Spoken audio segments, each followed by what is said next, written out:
আপনি যে রাস্তা দিয়ে ঢুকেছেন সঙ্গীতা মোড় থেকে এই রাস্তা পর্যন্ত, এখানে এই ছোট্ট রাস্তায় আমি 12টা ডিভাইডার দিয়েছি। 12টা ডিভাইডার দিয়েছি এই কারণে যে এখানে উঠতে বসি ছেলেরা বাইক নিয়ে এত দ্রুত চালায়, এলাকাবাসী আমার কাছে অনুরোধ করেছিল বাইক থামানোর জন্য ডিভাইডার দেওয়া। আমরা যারা গাড়ি নিয়ে চলি আমরা অনেকে বিরক্ত হয়েছি, কিন্তু অনেকের বিরক্ত হওয়ার কারণ আমরা বোঝাতে পারিনি, অনেক জীবন রক্ষা পেয়েছে। তো রাসেল একটু আগে যেটা বললো, বাইপাস যেটি রয়েছে এটি সাতক্ষীরা শহরের ফাঁকা জায়গায় বিনোদনের অন্যতম জায়গা। এখানে বাইক যারা রেসার তারা বাইক রেস করে।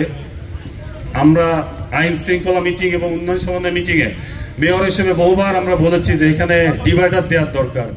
এটাই বাস্তব সত্য। যারা ছাত্র আন্দোলন করেছে তাদের প্রতি সর্বোচ্চ সম্মান রেখে বলতে চাই, আমাদের গভর্নমেন্ট বয়েজ স্কুল এবং গভর্নমেন্ট গার্লস স্কুলে আমরা অনেকবার বলেছি যে এখানে ডিভাইডার দরকার।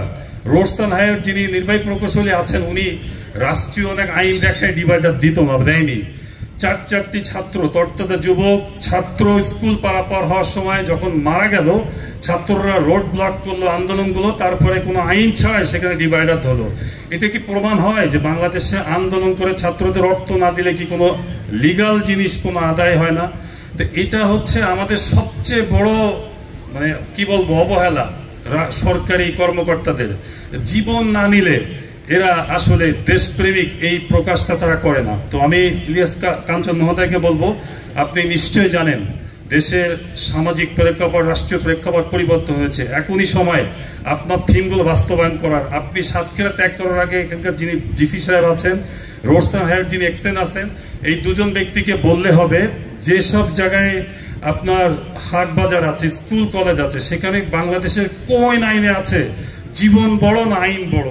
আমার 2-4টা ছাত্র মৃত্যুবরণ করবে তারপরে সেখানে ডিভাইডার দিবে, এইটা কোন আইনে আছে আমি জানতে চাই। এই এখন যে রোডসান হাইওয়ের এক্সেন আছে উনি তো দুদিন পরে বিদায় নেবে, ছাত্র মরবে তো আমার শহরের, তো ওনার কি দরদ থাকতে পারে, ওনার কি মায়া থাকতে পারে? এজন্য 24-এর আন্দোলন থেকে যদি আমরা দেশপ্রেমিক হওয়ার স্বপ্ন এখনো পর্যন্ত না দেখি তাহলে দেশ পরিবর্তন হবে না। আগামী দিনে আমাদের ভালো সময় আসছে না। আমরা বিশ্বাস করি ইনশাল্লাহ এই জনপদের মানুষ আরো উজ্জীবিত হবে নিরাপদ সড়ক আন্দোলনের জন্য। বিশেষ করে এখানে শ্রমিক নেতাদের থাকা দরকার ছিল, বাস মালিকদের থাকা দরকার ছিল, আরো ছাত্র নেতাদের থাকা দরকার ছিল, যাদের ভয়েসগুলো অত্যন্ত লাউডলি আমরা শুনতে পেতাম। আমি ড্রাইভার ভাইদেরকে বলবো, সময়ের চেয়ে জীবনের মূল্য অনেক বেশি। যারা পরিবহন শ্রমিক, পরিবহন মালিক, আমরা নিজেরাও পরিবহন মালিক, আমাদের শ্রমিক ভাই তারা এত কি দ্রুততার সাথে গাড়ি ওভার ড্রাইভিং করবে যে 150-140 না চালাইলে তারা গন্তব্যে পৌঁছাতে পারে না। এর জন্য মালিক পক্ষ অনেকটা দায়ী।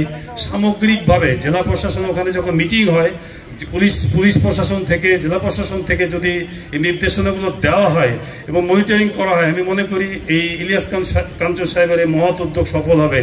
তো আপনাদেরকে আমি আবার অভিনন্দন জানাই যে একজন মহৎ ব্যক্তিকে সামাজিকভাবে তিনি এখানে এসছেন, আমরা তার অভিনন্দন জানাই। সাতক্ষীরার মানুষ অত্যন্ত অতিথিপরায়ণ, আপনি অভিভূত হতেন। আসলে এই সংখ্যা কিন্তু প্রমাণ করে না যে সাতক্ষীরার মানুষ আপনাকে ভালোবাসে। আমি জানি না প্রচারণা কতটুকু হয়েছে, স্টুডেন্ট থেকে শুরু করে সুশীল সমাজ আরো বেশি প্রচারণা করলে। এখন ইলিয়াস কাঞ্চন কিন্তু হিরো বা নায়ক ইলিয়াস কাঞ্চন না, ইলিয়াস কাঞ্চন একটি ইতিহাস, একটি প্রতিষ্ঠান।